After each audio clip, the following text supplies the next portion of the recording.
Hey guys, one of the things I love to do is cook blueberry pancakes.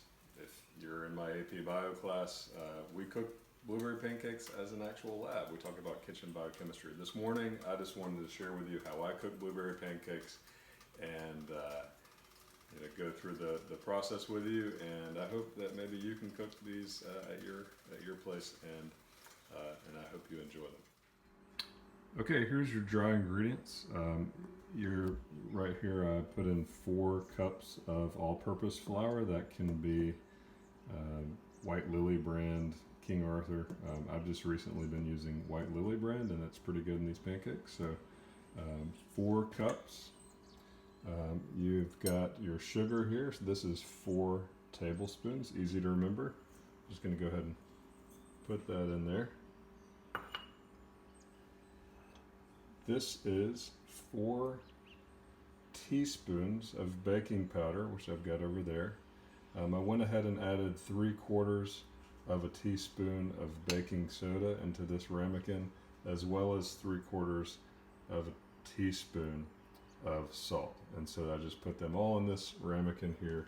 And one thing that I suggest that you do if you haven't worked a lot with baking soda and baking powder, they can tend to clump up on you in the jar. So what I like to do is smush all the little clumps with my finger to ensure even distribution. All right, so we're going to put that all in there, and we are going to take our whisk and just whisk that around and set it aside, and we'll do the wet ingredients next.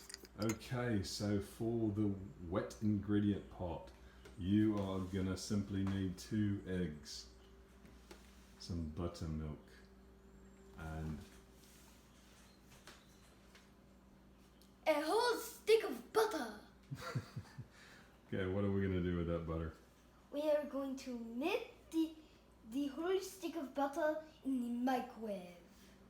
Okay, for about 35 seconds, we'll check on it, then we'll melt it again.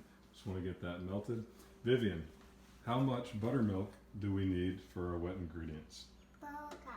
4 cups. Okay, let's go ahead and add 4 cups of buttermilk. Make sure we've got 4 in there.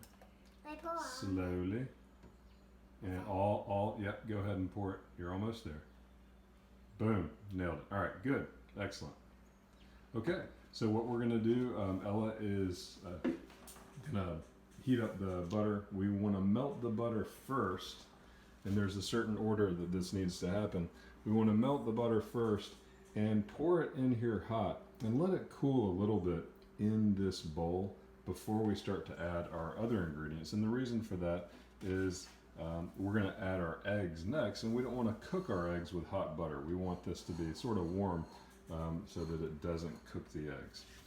And then finally, we're gonna whisk in the 4 cups of buttermilk, and that's gonna be our wet ingredients. We'll mix those with the dry, and let's go ahead and do that. Okay, girls, the next step, the butter has cooled. We've let the butter cool for just about 3 minutes, just so that it's warm.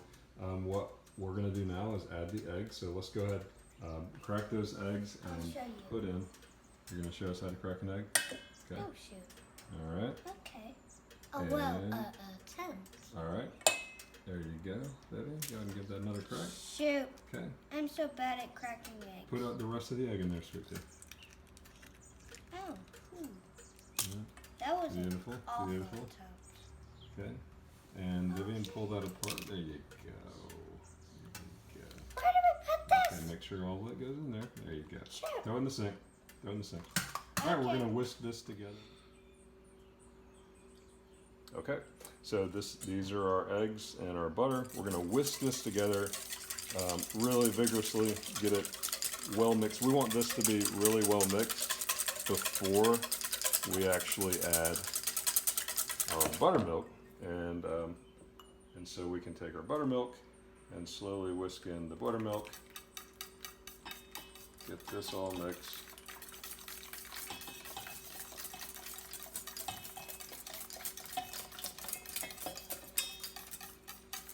Okay, so this is all of our wet ingredients. And the next thing to do to make our batter is we just want to combine this with our dry ingredients. Okay, so I'm going to stick that, make sure it's fully whisked. And I'll just use the whisk for this. Some people might not like to do that because the batter tends to maybe clump up inside there, but I've done this enough to where it's not going to be a big deal. Just mix that in there.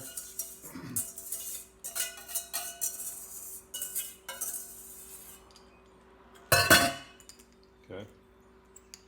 And combine the dry ingredients. Okay.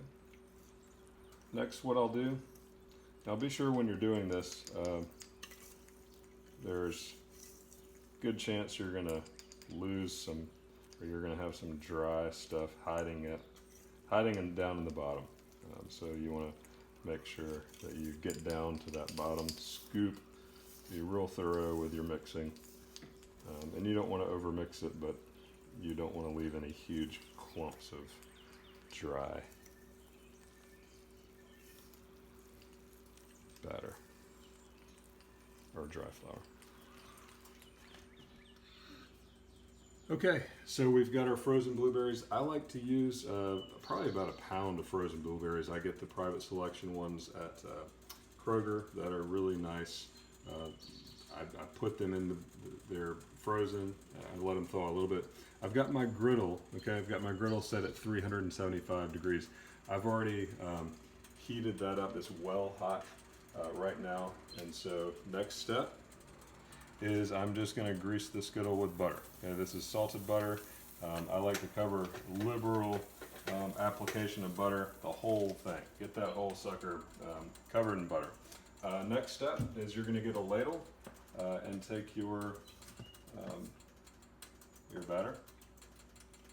And this part, there's a little art to it. You want to try to get, depending on the size of your griddle, give little dollops there. Those are going to get pretty big, and they're probably going to run into their neighbors, and that's okay. But err on the side of staying small when you dollop these out, even though I've already violated that. All right, so just get your, I like to do 8. So this is a standard Cuisinart griddle. I do 8 at a time.